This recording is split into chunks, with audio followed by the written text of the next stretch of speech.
o assunto do dia, né? As novas políticas de moderação da Meta. Zuckerberg foi lá, deu o recado e a gente ficou assim, né? Ai, Jesus, chegou, aconteceu o que a gente já estava imaginando. E aí eu quero trazer alguns elementos para essa discussão. Liberdade de expressão, quero pensar um pouquinho sobre isso. A questão da dominação cultural e política, e aí a desinformação, a radicalização e tudo mais. A questão da verdade e da pós-verdade, o lastro com o fato, e isso também é importante pensar. E, é claro, na questão da regulamentação e da censura. Meu nome é Julena Normando, eu sou professora de publicidade, eu estudo inteligência artificial e comunicação, meu doutorado é sobre isso. E aí, eu vivi uma temporada na Califórnia, isso é importante para a gente situar o primeiro termo que eu quero trabalhar aqui, que é liberdade de expressão. Esse é o argumento central, né, da nova política de moderação do Zuckerberg, dizendo que para que todo mundo tenha essa liberdade, esse direito supremo, essa coisa importantíssima, que é falar tudo que você pensa, independente das consequências, independente de quem afeta, é um direito seu, é um direito básico. E para os americanos é. Para os americanos é um direito constitucional valiosíssimo, importantíssimo, tanto quanto se proteger, né, andar armado. Mas para eles seria como a gente, só para a gente traçar um paralelo, por exemplo, se resolvem falar para mim, vão tirar o meu SUS, né? O Brasil não tem mais SUS, vai acabar o SUS, vai gerar uma comoção, porque é um direito básico, saúde e educação da nossa cultura. Da mesma forma para eles, né? Então liberdade de expressão é um direito assim universal para eles. E sem muito limite, sem muito critério, sem muita educação. É a liberdade. Eu só falo, o direito do outro não começa como o meu termina. Eu não percebo essa relação naquela cultura.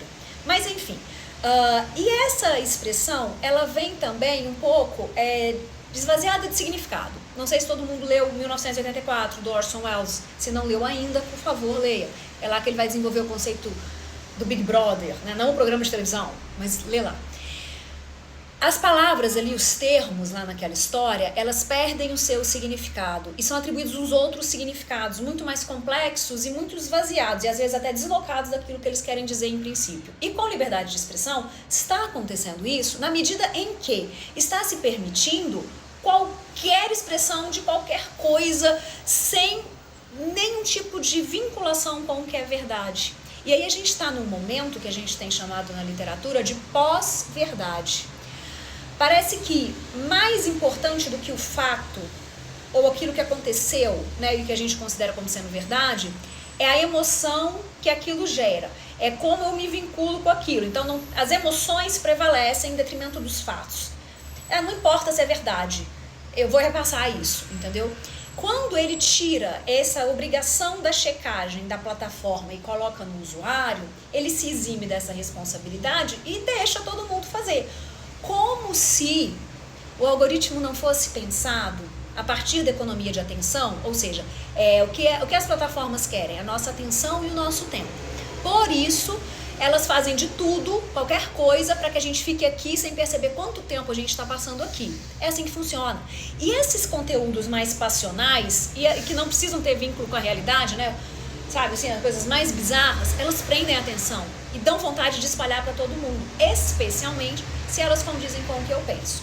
Então, nesse sentido, é muito séria essa perspectiva que vai convergir com a do X, que a gente já viu que com quem está alinhado e quais os objetivos políticos desse alinhamento, com os objetivos comerciais. A gente não pode esquecer, e isso é um negócio que a gente está num momento de ruptura de paradigma, que assim, a gente está num momento em que a gente tem que lembrar que existe vida sem rede social. Eu sou dos anos 80, então eu vi a vida sem rede social, e muita gente que chegou depois não consegue imaginar isso. Mas é fundamental que a gente tenha a noção de que onde a gente está aqui são plataformas comerciais com interesses comerciais e políticos. Então, se a gente está aqui nessa plataforma chinesa, tem interesses comerciais e políticos, sim, né? É deles, é privado, não é público. Só que esses interesses deles, que são interesses privados, né, que são interesses comerciais, afetam diretamente a nossa vida privada e a nossa esfera pública.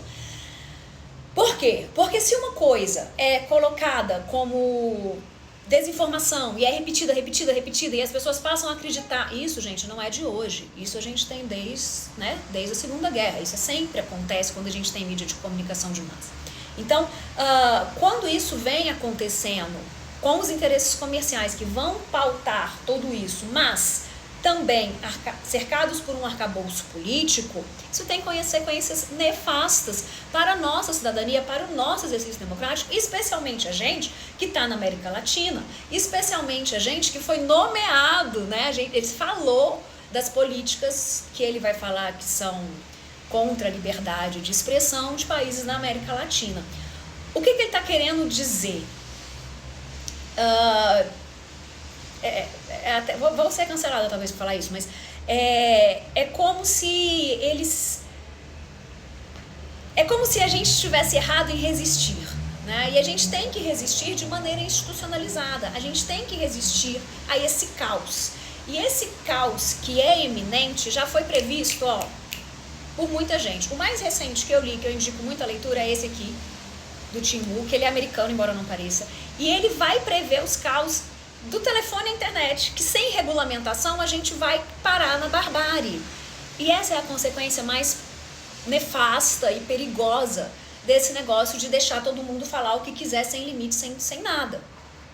Tá, fecha isso. Outra camada de discussão que eu quero trazer nesse conteúdo também. Estamos num contexto de inteligência artificial generativa, né? Então a IA, ela cria imagens, ela cria vídeo, ela faz o deepfake, ela pode pegar minha imagem, minha voz e criar uma coisa completamente diferente e falar para as pessoas que sou eu. E muita gente vai acreditar que sou eu porque parece comigo. Então, o que é e o que parece ser, num contexto de IA generativa, parece que se mistura, não dá para distinguir muito bem. Por isso é tão perigoso e por isso a gente tem que estar tão atento.